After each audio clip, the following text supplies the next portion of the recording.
Client question. I've not after she told me that she was enjoying her the adjustments to her workouts. She said, "I've noticed my weight go down the past couple of weeks because of the adjustments in my diet and workouts. So thank you, of course. Also, if you have input on my theory is if on my theory, I started doing a 10-minute ab workout on my cardio days and I feel it's suppressed my hunger a bit. So she's asking if like the direct ab work that she's doing is affecting her hunger, which association with like the stomach and things like that. So I think, I'm assuming that that's where she's going with this.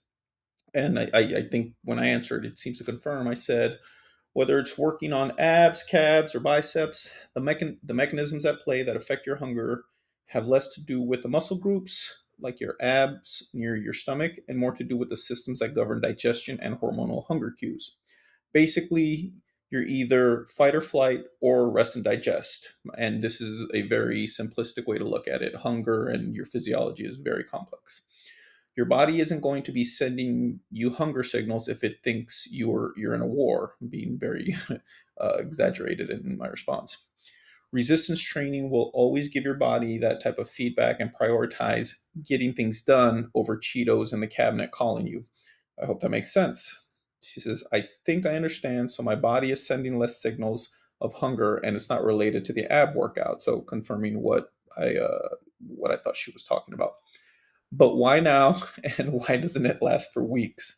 And she little laugh out loud. I didn't even catch that whenever I was first answering, and I was answering her while I was driving. So, but voice to text, so it's fine. I said there are many factors. An adjustment to your diet can change your hunger cues. More protein and micronutrients will send your body signals that it is in a fed state. Never mind the amount of food, but the nutritional value of the food has an impact. This is why people can eat and still feel hungry. After, can still feel hungry after you may have had enough. This is why people can eat and still feel hungry after you have had enough calories, but you didn't get enough of the nutrients that you need. So your body is signaling for more until it gets the amount of nutrients it is lacking. So if you have like, if you eat 2000 calories and it only gives you like 5% of, magnesium or something or some kind of nutrient that is essential to your body's going to be telling you, it's going to be signaling, hey, like more. So basically it will like overconsume the calories to get to that threshold. And this is my working theory. This is things that I've seen and based on what I have studied. Um, and I take it further. I said it's like pregnancy. Mind you, I've never been pregnant, obviously. Women get strange cravings because the baby is siphoning off nutrients. So whatever hunger signals the woman gets are usually based on whatever they are lacking.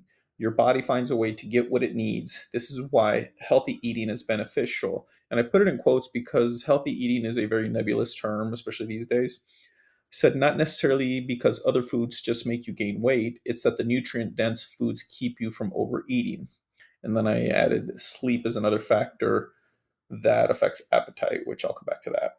And she said, I see, which I have been focusing on higher fiber and protein in my diet, and I have carbs, the right ones, when I may feel extra hungry.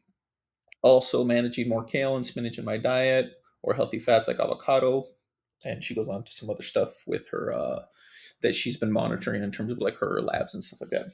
I said, yes, nutrition is everything. And I said, sleep is another factor that affects appetite because this particular client, we had discussed whether or we go over everything. And the one thing, it's so funny, and this is not a call out to anybody, definitely not her, but the reason I say this is not a call out is because this really applies to everybody. It used to be me, and luckily I've got my education in a lot of this stuff, but people never factor in the thing like the as a trainer and as a fitness consultant.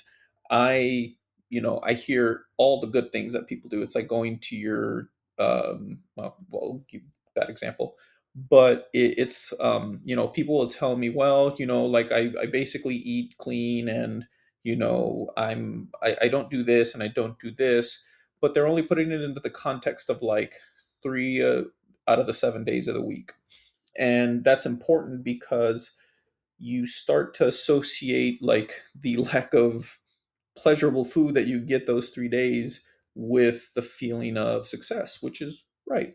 But you can't offset that with 3 to 4 days of the other 3 or 4 days of not having that regiment, that disciplined eating regimen, and which like you can take it to whatever level of strictness that you want. Some people get all up in arms about the about obsessive, or obsessing with food and things like, or the type of food, or not, demonizing food, which I agree with. I don't think you should demonize food. In fact, you shouldn't demonize food, because all most food your body will process. It's about overconsumption of certain foods. But anyways, so we discuss some of her sleeping and things like that.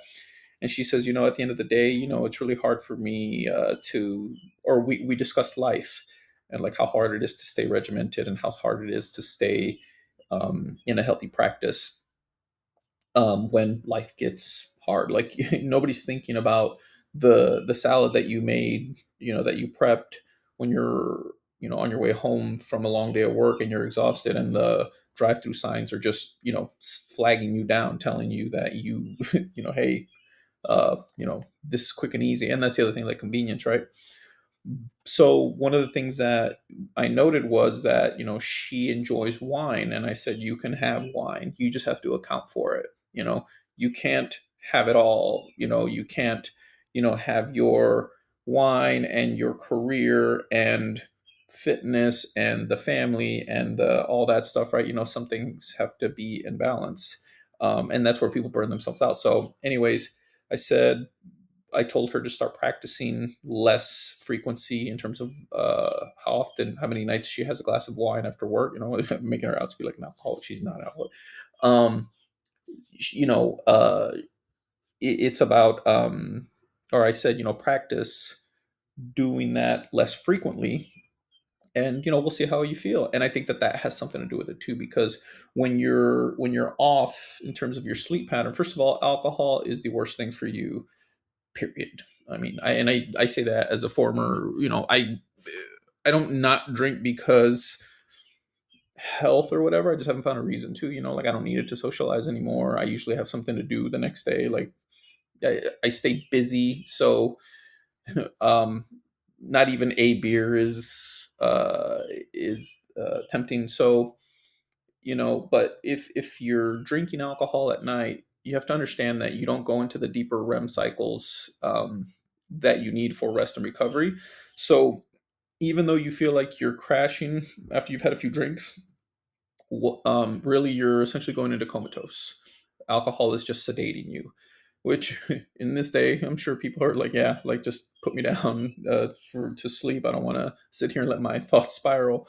But and that's a different conversation to have. But it, if you're drinking alcohol, you also have to consider that you're not getting the rest that you need. It's messing with your hormonal cues in terms of hunger and things like that.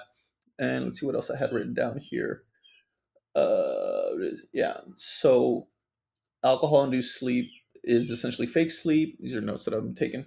When you actually get deep REM sleep, REM, rapid eye movement sleep, your hunger hormones stabilize. You stop waking up looking for a quick energy fix, sugar, carbs, things like that. And I used to get that too when I was, partying in college, and, back when I was a little more social. Yeah, like nothing cured a hangover better than, a cheeseburger, a greasy cheeseburger and fries and things like that.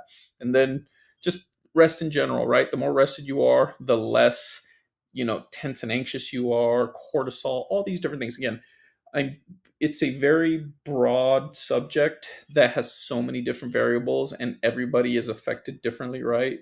Gender, age, physiology, think that everybody has different physiology. So things to think about.